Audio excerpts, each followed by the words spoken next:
আব্দুল্লাহর বিয়ে হলো 3 দিন হয়ে গেল। কয় দিন? আব্দুল্লাহর বিয়ে হলো 3 দিন হয়ে গেল বন্ধু। আব্দুল্লাহর বিয়ে হলো 3 দিন হয়ে গেল। 3 দিন পরে আব্দুল্লাহর বাবা আসলেন নতুন যে নববধূ, বধূর কাছে জানার জন্য। আমাদের দেশে, আমাদের বাংলাদেশে অনেকে নতুন বউয়ের খবর নেয় না শ্বশুর, নাকি নেয় না? অনেক সময় শ্বশুর বউটা যদি ভালো হয়, ভদ্র হয়, অল টাইম বন্ধু পুত্রবধূর খবর রাখে, খেয়াল রাখে। আমাদের ইসলাম কত সুন্দর, নবীজি আমাদেরকে কেমন করে শিখিয়েছেন। আব্দুল্লাহর বিয়ে হলো 3 দিন হয়ে গেল। 3 দিন পরে আব্দুল্লাহর বাবা ওই বউকে প্রশ্ন করলো, বৌমা তুমি বলো আমার ছেলে তোমার সাথে কেমন আচরণ করছে? এবার ওই বউ নববধূ একটা ডাক দিয়ে বললেন, আজকে 3 দিন হয়ে গেল আপনার ছেলে ইবাদত নিয়ে ব্যস্ত, আমল নিয়ে ব্যস্ত, সে আল্লাহর গোলামি নিয়ে ব্যস্ত আছে। এই কথা বলার পরে ওই আব্দুল্লাহর বাবা একটা সেকেন্ড দেরি করলেন না। কেন দেরি করলেন না? ছেলে শুধু আমল করে আমল নিয়ে ব্যস্ত আছে।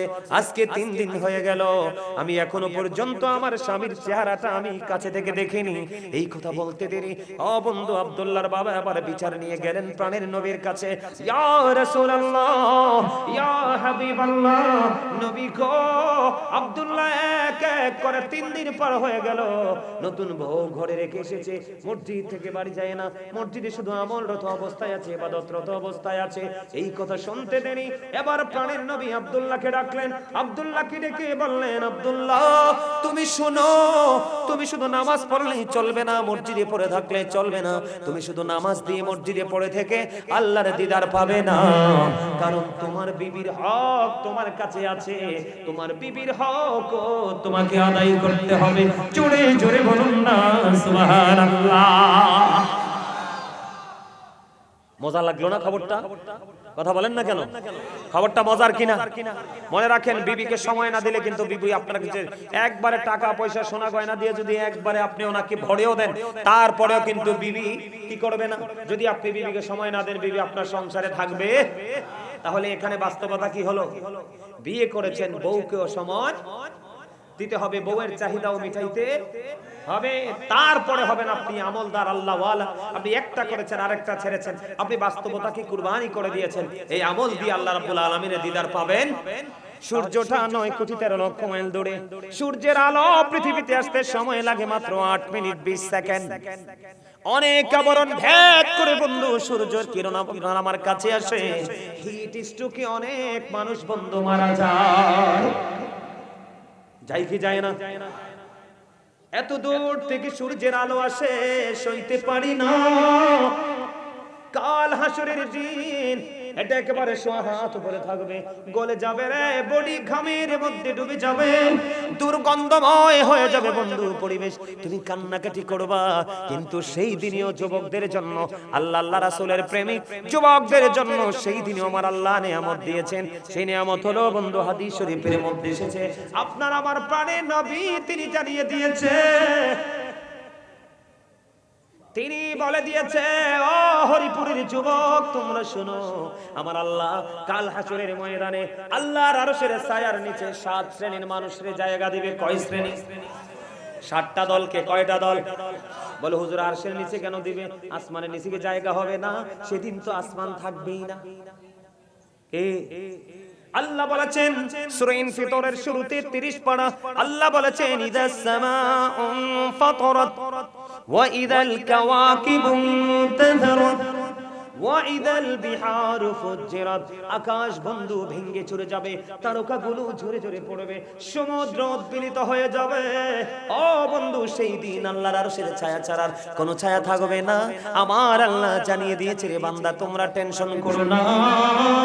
ওই সেই দিন যৌবনকালে তুমি আমল করেছো, যৌবনকালে তুমি আলেমদের সাথে প্রেম করেছো, যৌবনকালে তুমি বেশি বেশি করে তওবা করেছো, এই কাজ করতে করতে তুমি আল্লাহর প্রিয় হয়ে গেছো।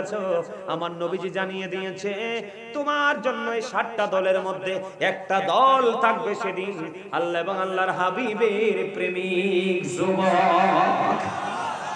আরে জোরে, আরে জোরে। খবরটা খুব মজার না? আপনাদেরকে আমি আরেকটু মজা দেই, সহজে আপনারা আরো বেশি আশ্বস্ত হবেন আল্লাহ কতটা দয়ার সাগর সেটা বুঝতে পারবেন। শয়তান আল্লাহরে কয়, আল্লাহ আমি তোমার ওই বান্দাগুলোকে ওই পর্যন্ত ধোঁকা দিতে থাকবো যেই পর্যন্ত তার দেহে প্রাণ আছে। আমার আল্লাহ একটা ডাক দিয়ে বলে, শয়তান তুমি শোনো, আমিও কথা দিলাম আমি আমার ওই বান্দাকে ওই পর্যন্ত ক্ষমা করতে থাকবো যেই পর্যন্ত তারা ক্ষমা চাইতেই থাকবে। জোরে জোরে বলেন না সুবহানাল্লাহ। বন্ধুরে আমার, তাহলে আমরা ক্ষমা চাইবো কিনা আল্লাহর কাছে? তওবা করবো কিনা? আপনি যদি তওবা করতে গিয়ে মাছের মাথার সমপরিমাণ একটা ফোঁটা চোখের পানি যদি আপনি ফালান, আমার নবীজি কথা দিয়েছে একটা ফোঁটা মাছের মাথার সমপরিমাণ একটা ফোঁটা চোখের পানি যদি তুমি ফালাও, আমার আল্লাহ তোমার জন্য জান্নাত বরাদ্দ করে দিবে। এবার একটা ঘটনা বলি, ছোট্ট একটা হাদিস বন্ধু। জোহাইনা গোত্রের এক মহিলা ব্যভিচার করলেন। ব্যভিচারের মাধ্যমে তিনি সন্তান ধারণ করলেন। সন্তান ধারণ করার পরে ওই মহিলার বাবা কি করলেন? আমার নবীজির জামানায় আমার নবীজি ওই জোহাইনা গোত্রের ওই মহিলাটাকে আমার নবীজির কাছে নিয়ে গেলেন। বিস্তারিত সকল কিছু খুলে খুলে বললেন। বিস্তারিত সকল কিছু খুলে খুলে বলার কারণে আমার নবীজি বললেন, যাও যাও। বাবাকে বললেন, খেয়াল করেন আমরা সবাই পাপী। আমি যদি বলি পাপীকে সবাই হাত তুলবো, কিন্তু নেকিকে বললে কেউ হাত তুলবো না, কারণ আমরা নিজেদেরকে এখনো নেককার বলে দাবি করতে পারি না। বাবা মেয়েটাকে নিয়ে আসলো, ইয়া রাসূলুল্লাহ আমার এই মেয়েটা ব্যভিচার করলো। ব্যভিচার করার পরে তার গর্ভে সন্তান চলে আসলো। আমার নবীজি দেখে বললেন, যাও যাও যাও, তুমি তোমার মেয়েটাকে তোমার বাড়ি নিয়ে যাও, ওই পর্যন্ত তাকে যত্ন সহকারে লালন পালন করতে থাকো। কি করতে থাকো? তাকে যত্ন সহকারে লালন পালন করতে থাকো। তুমি তাকে যখন সন্তান প্রসব করবে তখন এই মহিলাটাকে তুমি আমার কাছে নিয়ে আইসো। এই কথা যখন বললেন, এবার বাবা কি করলেন? মেয়েটাকে নিয়ে বাড়ি চলে গেলেন। মেয়েটাকে বন্ধু আদর যত্ন করে লালন পালন করে করে বন্ধু বড় দিন যখন ফুরিয়ে গেল, বাচ্চা যখন প্রসব করলো, করার পরে নবীজির কাছে নিয়ে আসলো। আসার পরে প্রাণের নবীজি গভীর খেয়াল। আপনি চিন্তা করবেন আল্লাহ রাব্বুল আলামিন বান্দার প্রতি কতটা দয়াময় বন্ধু। এবার মেয়েটাকে যখন নিয়ে আসলো, আনার পরে ওই মেয়েটাকে আমার নবীজি বললেন, তুমি গর্ত খনন করো। গর্ত খনন করার জন্য অর্ডার করলেন, গর্ত খনন করা হলো। এবার বললেন তার বডির কাপড় দিয়ে তাকে বেঁধে ফেলা হলো। বাঁধার পরে তাকে গর্তের মধ্যে ফালানো হলো। গর্তের মধ্যে ফালাইয়া পাথর নিক্ষেপ করতে শুরু করলো। পাথর নিক্ষেপ করতে করতে করতে করতে বন্ধু একটা সময় মহিলাটা ইন্তেকাল করলো। ইন্না লিল্লাহি ওয়া ইন্না ইলাইহি এই গর্ত পাথর মারতে মারতে বন্ধু এই মহিলাটা ইন্তেকাল করলো। মহিলাটা ইন্তেকাল করার পরে সকল সাহাবায়ে কেরাম টেনশনে পড়ে গেল। আমার নবীজির অর্ডারে তাকে পাথর মারা হলো। পাথর মারতে মারতে মারতে মারতে তাকে হত্যা করা হলো। এবার কে রে ওই মহিলার জানাজা পড়াবে? এটা একটা চিন্তার কথা কিনা বলে? কারণ নবীজি তো সামনে আছে। এখানে সমাধান একমাত্র আপনার আমার প্রাণের নবীজি দিবেন। বন্ধুরে আমার, সবাই টেনশন করতে করতে আমার নবী সেটার অবসান ঘটিয়ে দিলেন। অবসানটা হলো এমন, ও বন্ধু আপনার আমার প্রাণের নবী এবার ওই মহিলার জানাজা পড়ায় দিলেন। জোরে জোরে কন্যা সুবহানাল্লাহ। কি করে দিলেন?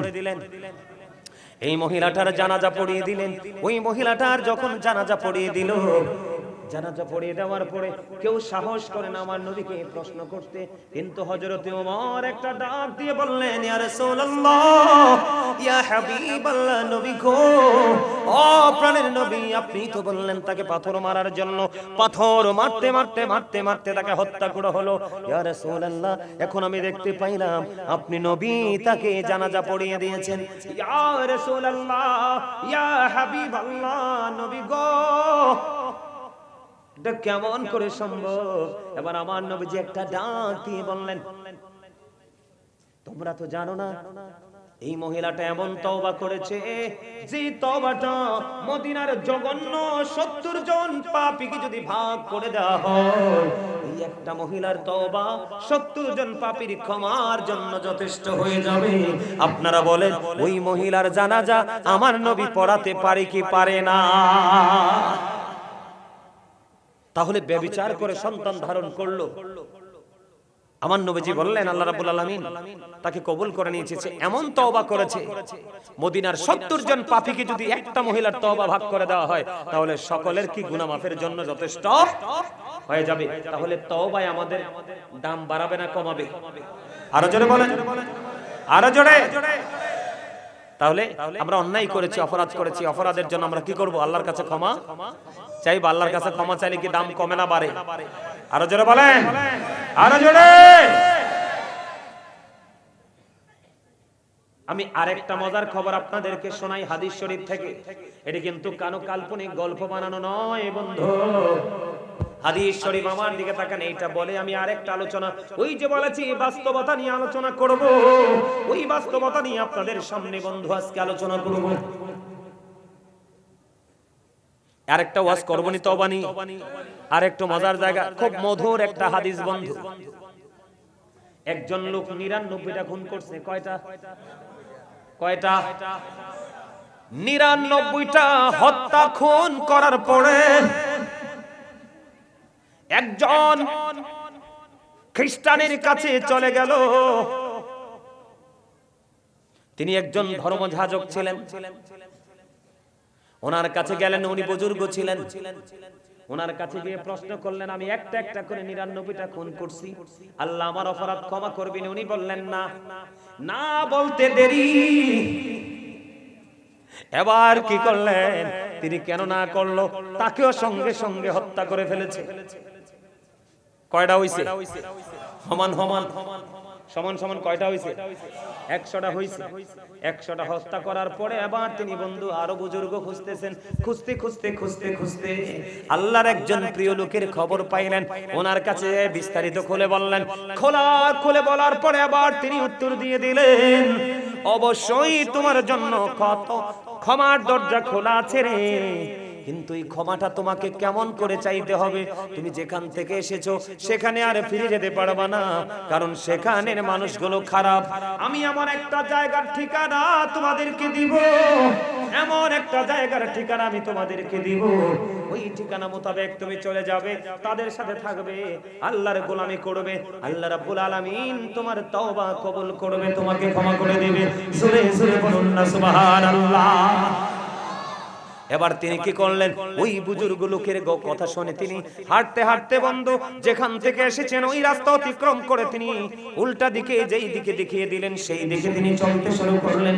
যেতে শুরু করলেন বন্ধুরে আমার, যাইতে যাইতে যাইতে যাইতে রাস্তার মধ্যে বন্ধু 2 দল ফেরেশতা তাকে এসে ঘেরাও করে ফেললো। কয় দল ফেরেশতা? এক দল হলো জান্নাতি, আরেক দল হলো জাহান্নামী। এক দল বলতেছে, জাহান্নামী দল বলতেছে তার প্রাণ পাখি, কারণ তার মৃত্যুর সময় হয়ে গেছে ওই জায়গায়। এক দল বলতেছে তোমাকে আমরা তোমার প্রাণ পাখি কেড়ে নিব। আর জান্নাতীরা বলতেছে না না না, তার প্রাণ পাখি হরণ করতে দিব না। কে করতে দিব না? আমরা জান্নাতীরা নিয়ে যাব। 2 পক্ষের মধ্যে 2 গ্রুপের মধ্যে বন্ধু তর্ক বিতর্ক চলতেছে। তর্ক বিতর্ক চলতে চলতে চলতে চলতে শেষ পর্যন্ত আল্লাহ রাব্বুল আলামিনের পক্ষ থেকে ফয়সালা দানকারী হিসেবে আরেকজন ফেরেশতা আসলো। এসে এবার ওই ফেরেশতারা বন্ধু 2 দল 2 গ্রুপের মধ্যে সমাধান করার জন্য একজন আসলো। আসার পরে তিনি বললেন, আমি একটা ফয়সালা করব, তোমরা 2 দল মেনে নিবে কিনা? কয় হ্যাঁ আমি মেনে নিব। মেনে নিবেন? কয় হ্যাঁ মেনে নিব। ফয়সালাটা কি? তোমরা রাস্তাটা মাপো, সে যেই দিক থেকে এসেছে ওই দিকে রাস্তা বেশি, নাকি যেই জান্নাতীদের ক্ষমা পাওয়ার জন্য যেই দিকে রওনা হইলেন ওই দিকে রাস্তাটা বেশি? যেই দিকের রাস্তাটা বন্ধু বেশি হবে কম হবে ওই দিকে তারা তার প্রাণ পাখিটা নিয়ে যাবে। এবার বন্ধু রাস্তা মাপা শুরু হলো, কতটুকু রাস্তা এসেছে আর জান্নাতি ক্ষমা পাওয়ার জন্য, জান্নাতীদের সাথে মিলিত হওয়ার জন্য কতটুকু রাস্তা বাকি আছে। যখন মাপা হলো, মাপা হওয়ার পরে মাপার পরে চাইয়া দেখলেন যেই দেশের উদ্দেশ্যে রওনা হয়েছে মাত্র আধা হাত বন্ধু বেশি গেছে। কত হাত? আধা হাত মানে জান্নাতীদের দিকে একটু বেশি চলে গেছে, তার মানে এই দিকের জায়গা কম, যেই দিক থেকে আসছে সেই দিকের জায়গা বেশি। তার ওনার ফয়সালাটা ছিল যেই দিকের জায়গা কম হবে ওই দিকের ফেরেশতা তার প্রাণ পাখিটা কবজ করবে। এবার বন্ধু কি করলেন, ওনার কথা অনুযায়ী, বিচার অনুযায়ী এবার যখন দেখলেন আধা হাত পরিমাণ ওই জান্নাতের দিকে বন্ধু এগিয়ে গেছে, আমার আল্লাহর ফয়সালা অনুযায়ী ওই ফেরেশতার ফয়সালা হলো তার প্রাণ পাখি নিবে জান্নাতীরা। জোরে জোরে কন্যা সুবহানাল্লাহ। তখন সে কি করছে, 100টা খুন করেছে। আমি আপনাদেরকে জাস্ট বুঝাচ্ছি কি করতেছি, যে পাপের পরিমাণটা 100টা খুন করার পরে যদি সে জান্নাতীদের সাথে মিলিত হওয়ার উদ্দেশ্যে রওনা দিয়া আধা হাত বেশি চলে যাওয়ার কারণে যদি জান্নাতি ফেরেশতারা তার প্রাণ পাখি নিতে পারে, তাহলে আপনি আমি তো আল্লাহর প্রিয় হাবিব, হাবিবুল্লাহর প্রিয় উম্মত, তাহলে আমরা আরো বেশি ক্ষমা পাওয়ার অধিকার আমাদের আছে, ঠিক কিনা বলেন? আরো জোরে বলেন না, আরো জোরে বলেন। আমার কথা কি আপনারা বুঝতে পারছেন?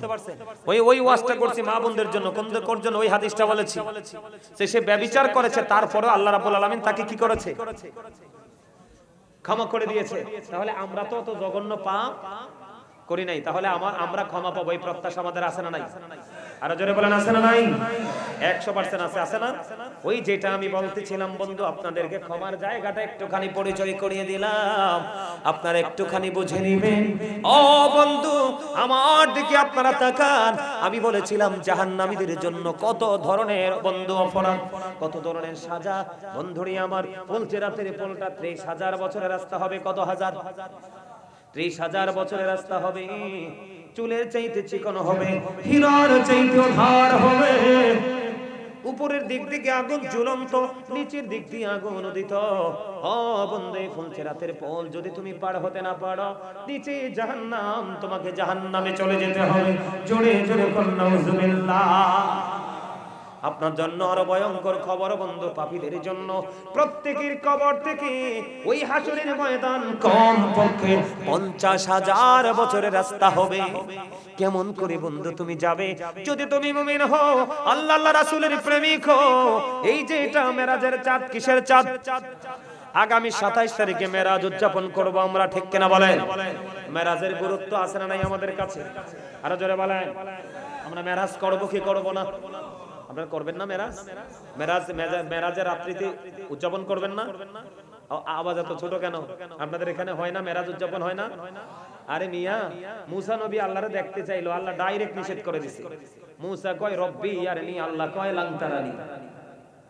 আর আপনার আমার নবী এমন একজন নবী, নবীজি চায় নাই, কিন্তু আল্লাহ নিজেই দাওয়াত দিয়ে কোরআন শরীফে 15 পারা সূরা বনী ইসরাইলের 1 নম্বর আয়াতটা পড়ে দেখবেন।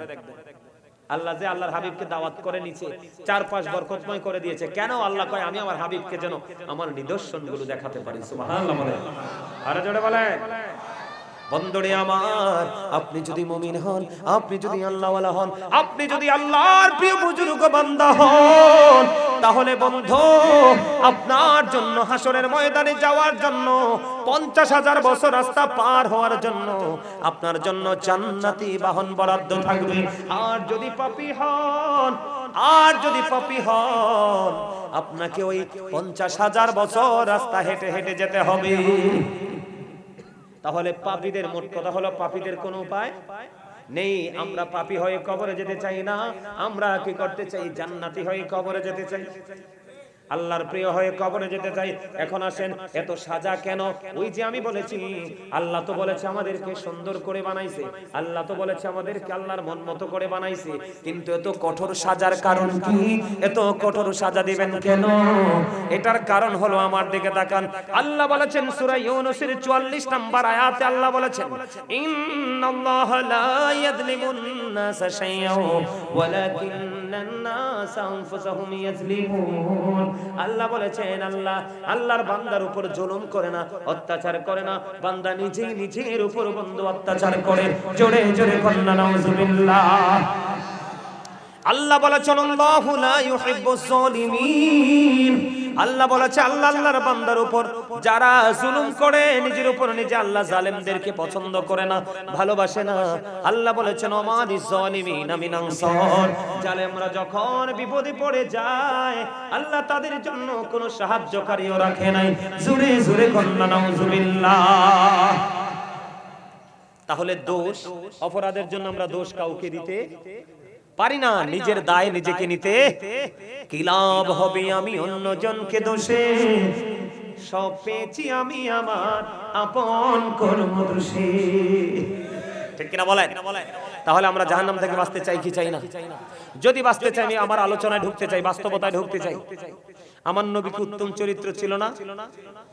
এটা বিশ্বাস করেন না সবাই? সবাই সবাই বিশ্বাস করেন?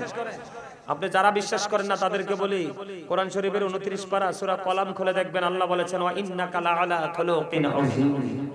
আল্লাহু আকবার বলেন। আমার আল্লাহ ছিলেন, আমার রাসূল ছিলেন উত্তম চরিত্রের অধিকারী। জোরে সরে কথা সুবহানাল্লাহ। শুধু উত্তম চরিত্রের অধিকারী ছিলেন না, তিনি ছিলেন শ্রেষ্ঠ ট্রুথফুল। আলহামদুলিল্লাহ বলেন, আরো জোরে বলেন আলহামদুলিল্লাহ। এই আমার নবীজির কথাগুলো আপনাদের বিশ্বাস 100% হয়তো। এখন কিন্তু অনেকেই কাছে থেকে বলে হয়, দূরে গেলে মানে না। কিন্তু নবীজি যে সত্যবাদী, নবীজির কথার মধ্যে যে বিন্দু পরিমাণ কোনো গলদ নাই, এটা আপনার এটাকে ইনসিওর করেছে কারা? বেঈমান কাফেরেরা। কারা? আরো জোরে বলেন কারা?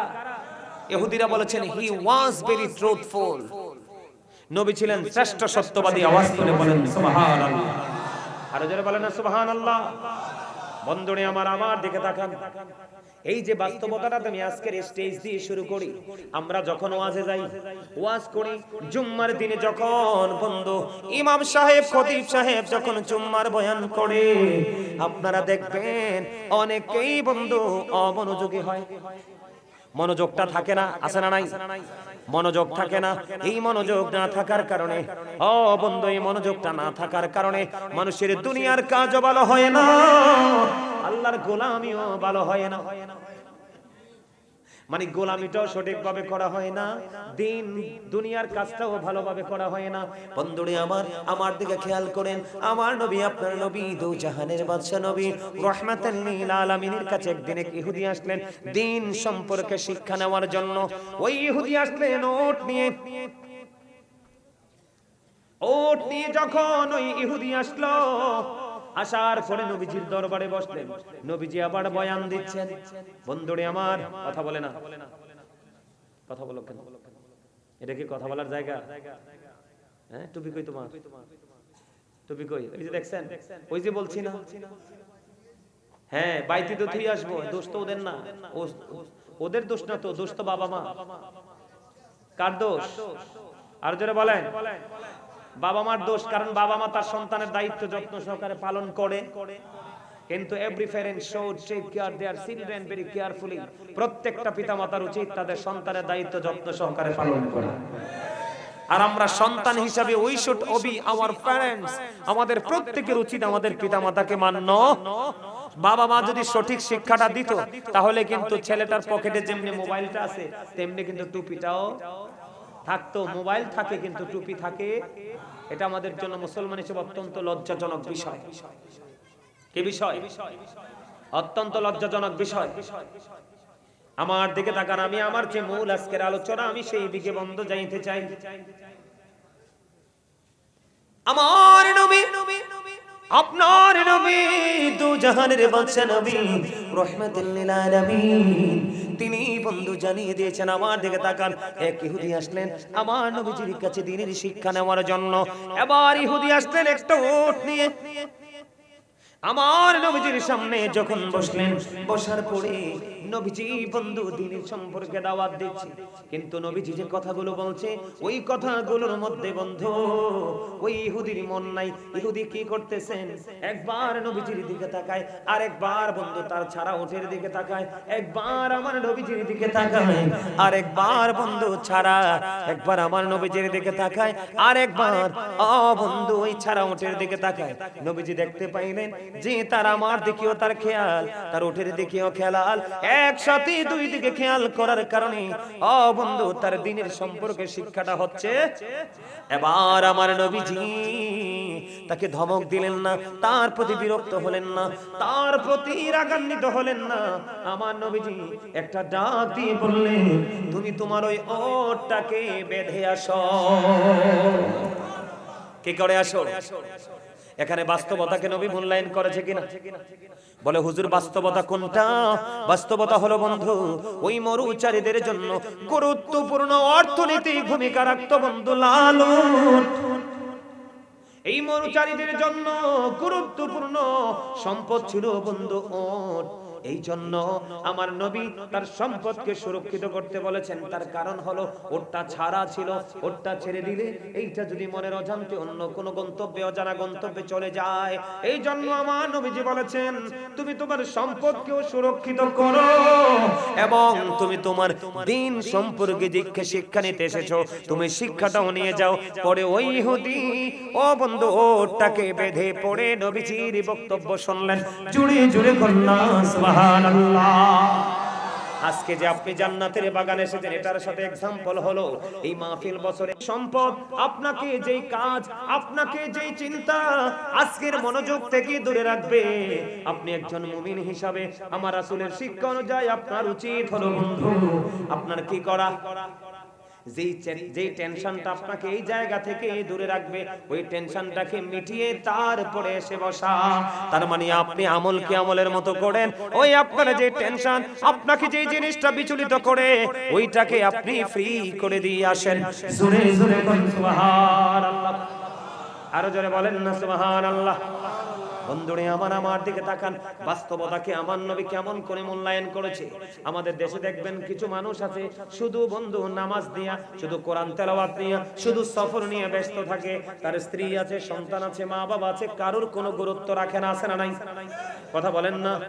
এটার নাম ইসলাম না? এটার নাম কি না? এটার নাম ইসলাম না। ও বন্ধু নবীজির একজন গোলাম, নবীজির একজন প্রিয় গোলাম যার নাম হলো আব্দুল্লাহ। কি নবীজির আল্লাহর প্রিয় হাবিব, হাবিবুল্লাহর একজন প্রিয়, তার নাম হলো আব্দুল্লাহ। আমি যে বলেছি আপনি বাস্তবতাকে মূল্যায়ন করতে হবে এবং আপনি আপনার পরকালের বাজারও করতে হবে। আব্দুল্লাহর বিয়ে হলো 3 দিন হয়ে গেল। কয় দিন? আব্দুল্লাহর বিয়ে হলো 3 দিন হয়ে গেল বন্ধু। আব্দুল্লাহর বিয়ে হলো 3 দিন হয়ে গেল। 3 দিন পরে আব্দুল্লাহর বাবা আসলেন নতুন যে নববধূ, বধূর কাছে জানার জন্য। আমাদের দেশে, আমাদের বাংলাদেশে অনেকে নতুন বউয়ের খবর নেয় না শ্বশুর, নাকি নেয় না? অনেক সময় শ্বশুর বউটা যদি ভালো হয়, ভদ্র হয়, অল টাইম বন্ধু পুত্রবধূর খবর রাখে, খেয়াল রাখে। আমাদের ইসলাম কত সুন্দর, নবীজি আমাদেরকে কেমন করে শিখিয়েছেন। আব্দুল্লাহর বিয়ে হলো 3 দিন হয়ে গেল। 3 দিন পরে আব্দুল্লাহর বাবা ওই বউকে প্রশ্ন করলো, বৌমা তুমি বলো আমার ছেলে তোমার সাথে কেমন আচরণ করছে? এবার ওই বউ নববধূ একটা ডাক দিয়ে বললেন, আজকে 3 দিন হয়ে গেল আপনার ছেলে ইবাদত নিয়ে ব্যস্ত, আমল নিয়ে ব্যস্ত, সে আল্লাহর গোলামি নিয়ে ব্যস্ত আছে। এই কথা বলার পরে ওই আব্দুল্লাহর বাবা একটা সেকেন্ড দেরি করলেন না। কেন দেরি করলেন না? ছেলে শুধু আমল করে আমল নিয়ে ব্যস্ত আছে। আজকে 3 দিন হয়ে গেল, আমি এখনো পর্যন্ত আমার স্বামীর চেহারাটা আমি কাছে থেকে দেখিনি। এই কথা বলতে দেরি ও বন্ধু আব্দুল্লাহর বাবা আবার বিচার নিয়ে গেলেন প্রাণের নবীর কাছে। ইয়া রাসূলুল্লাহ, ইয়া হাবিবাল্লাহ, নবী গো, আব্দুল্লাহ এক এক করে 3 দিন পার হয়ে গেল, নতুন বউ ঘরে রেখে এসেছে, মসজিদ থেকে বাড়ি যায় না, মসজিদে শুধু আমলরত অবস্থায় আছে, ইবাদতরত অবস্থায় আছে। এই কথা শুনতে দেরি এবার প্রাণের নবী আব্দুল্লাহকে ডাকলেন। আব্দুল্লাহকে ডেকে বললেন, আব্দুল্লাহ তুমি শুনো, তুমি শুধু নামাজ পড়লেই চলবে না, মসজিদে পড়ে থাকলে চলবে না। তুমি শুধু নামাজ দিয়ে মসজিদে পড়ে থেকে আল্লাহর দিদার পাবে না, কারণ তোমার বিবির হক তোমার কাছে আছে, তোমার বিবির হক তোমাকে আদায় করতে হবে। জোরে জোরে বলুন না সুবহানাল্লাহ। মজা লাগলো না খবরটা? কথা বলেন না কেন? খবরটা মজার কিনা? মনে রাখেন, বিবিকে সময় না দিলে কিন্তু বিবি আপনার কাছে একবারে টাকা পয়সা সোনা গয়না দিয়ে যদি একবারে আপনি ওনাকে ভরেও দেন, তারপরেও কিন্তু বিবি কি করবে না? যদি আপনি বিবিকে সময় না দেন, বিবি আপনার সংসারে থাকবে? তাহলে এখানে বাস্তবতা কি হলো? বিয়ে করেছেন, বউকেও সময় দিতে হবে, বউয়ের চাহিদাও মিটাইতে হবে, তারপরে হবেন আপনি আমলদার আল্লাহ ওয়ালা। আপনি একটা করেছেন আরেকটা ছেড়েছেন, আপনি বাস্তবতাকে কুরবানি করে দিয়েছেন। এই আমল দিয়ে আল্লাহ রাব্বুল আলামিনের দিদার পাবেন। তাহলে এইভাবে যদি কোনো ছেলে চলে নবীজির কথা অনুযায়ী, বিবিকে বিবির মতো করে সময় দেয়, আল্লাহর গোলামীর মতো করে পড়ে, তাহলে ওই ছেলের জীবনে কোনো বিপদ আসবে? চলার পথে কোনো ত্রুটি হবে? ঘরে কোনো সংসারে কোনো অশান্তি আসবে? কিন্তু এখন আমাদের ঘরে ঘরে অশান্তি। তার কারণ আমরা বাস্তবতা কোনটা, বাস্তব কোনটা, এই মুহূর্তে আপনাদের জন্য বাস্তবতা কোনটা? যে মাহফিলটা প্রতিদিন হবে না, আজকে রাত্রে হয়েছে, আগামী কালকে হবে, আজকে শেষ, কিন্তু আবার 1 বছর পরে ঘুরে আসলে আমরা বাইচা থাকলে মাহফিলে অন্য নতুন কোন আলোচক আসবে, শুনবো। কিন্তু বাস্তব কথা হলো আজকে যেহেতু কাছে পেয়েছি, আজকে আমরা শুনবো, আজকে 1 বছরের জন্য এখান থেকে হেদায়েত যেই আলোচনা হবে সেটার উপর ভিত্তি করে আমল করব। এটা কি বাস্তবতা না? কথা বলেন না কেন? এটাই তো বাস্তব। নবীজি বাস্তবতাকেও যথেষ্ট মূল্যায়ন করেছে। তাহলে আপনি যদি আপনার বিবির সাথে উত্তম ব্যবহার করতে পারেন, তাহলে আপনার সংসারে শান্তিময় হয়ে যাবে। জোরে জোরে বলেন ঠিক না ঠিক? আরো জোরে বলেন ঠিক না ঠিক? আর একটু মহব্বতে বলুন ঠিক না ঠিক? এবার আসেন বন্ধু আমার, দেখে একটু নজর দেন। আমাদের মধ্যে অনেকে আছে না, খেয়াল করেন, আমাদের মধ্যে অনেকে আছে, একজন কিন্তু 5 ওয়াক্ত নামাজি, কি একজন কিন্তু 5 ওয়াক্ত নামাজি আল্লাহওয়ালা বুজুর্গ, সে শুধু নামাজ পড়ে ইবাদত করে, কিন্তু অর্থনৈতিক টাকা ঘোরানোর জন্য তার কোনো টেনশনই নাই। আমাদের মধ্যে এমন কিছু আছে না? আমাদের আপনারা বলেন, বাস্তব কথা হলো আপনি অর্থ ছাড়া জীবন চালাতে পারবেন? এখন অর্থের জন্য কি আপনাকে চাকরি করতে হবে না? হবে কি হবে না? বন্ধু আমার দিকে তাকান, সাআদ বিন মুআজ রাদিয়াল্লাহু তাআলা আনহু, এগুলো খেয়াল করেন, শিখে নিয়ে যান। সাআদ বিন মুআজ রাদিয়াল্লাহু তাআলা আনহু তিনি প্রতিদিন এশারের নামাজ পড়তেন আমার নবীজির পিছনে জামাতে। সুবহানাল্লাহ বলেন না? প্রত্যেকদিন এশারের সালাত আদায় করতেন আপনার আমার প্রাণের নবীর পিছনে বন্ধু জামাতে। এশারের নামাজ শেষ করার পরে এবার বন্ধু চলে যাইতেন ইনি ওনার গন্তব্যে, ওনার গোত্রে গিয়ে অসংখ্য মুসল্লিদের ইমাম হয়ে যাইতেন। তার মানে নবীজির কাছে আসলে মুসল্লি যেখান থেকে কি শিক্ষা দিল, তুমি ব্যবসা করো, কি করো, সময় মতো ব্যবসা করো, সময় মতো নামাজ পড়ো।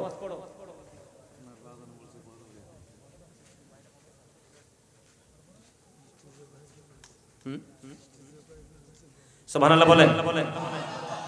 আর একটু আমার বাজানের অনুরোধ হচ্ছে গজল গাওয়া। কি গাওয়া? হ্যাঁ, আপনারা কি আমার সাথে গজল গাইবেন? কিন্তু আমি গজল গাইবো, শর্ত একটা আছে আপনাদেরকে। এশকের গজল, কিন্তু আপনাদের কাজ করতে হবে। আপনাদের কাজটা কি জানেননি? যার যার হাতে মোবাইল আছে নি, আমার ওই চাস্তো ভাইটার মতো সবার মোবাইল বের করে, আমার বাজান কই, আয়েন, এটা মজার জায়গা, আইয়ে পড়েন। মামা কই? মামা খারাপ লাগছে মনে হয়, এনে বসে। আমরা মোবাইল দেখো, মোবাইল বের করতে হইব, এই সবার মোবাইল বের করতে হইব, সবার স্টেজও আমি রেডি করেন, সবাই মোবাইল রেডি করেন। আমি কই কি কেমনে রেডি করবেন? মোবাইলের ফ্ল্যাশ লাইটটা জ্বালাবেন। কি করবেন? যার নাই সে হাত তুলে নাড়াবে, এভাবে। আপনি হাত তুলতে রাজি না? রাজি? আল্লাহ কি আপনি প্রশ্নটা করছেন, বুঝছি। এই কাজ হলো কি, গজল একটা না কয়েকটা গাইলাম, এক লগে কয়েকটা গাইলাম। সবাই ফ্ল্যাশ লাইট কি করতে হবে? জ্বালাইতে হবে এবং হাত তুলতে হবে, এইভাবে নাড়াইতে হবে। পারবেন? সবাই নাইলে গজল গামো না। সবাই ঠিক আছে তো? কেউ কিন্তু হাত নিচে রাখবেন না। যদি হাত নিচে রাখেন তাহলে আপনি কৃপণ। কি কৃপণকে কিন্তু আল্লাহ পছন্দ। এই যে দেখছেন কয়েকজন খুলে বলছে, যার আছে বের করেন ভাই না প্লিজ।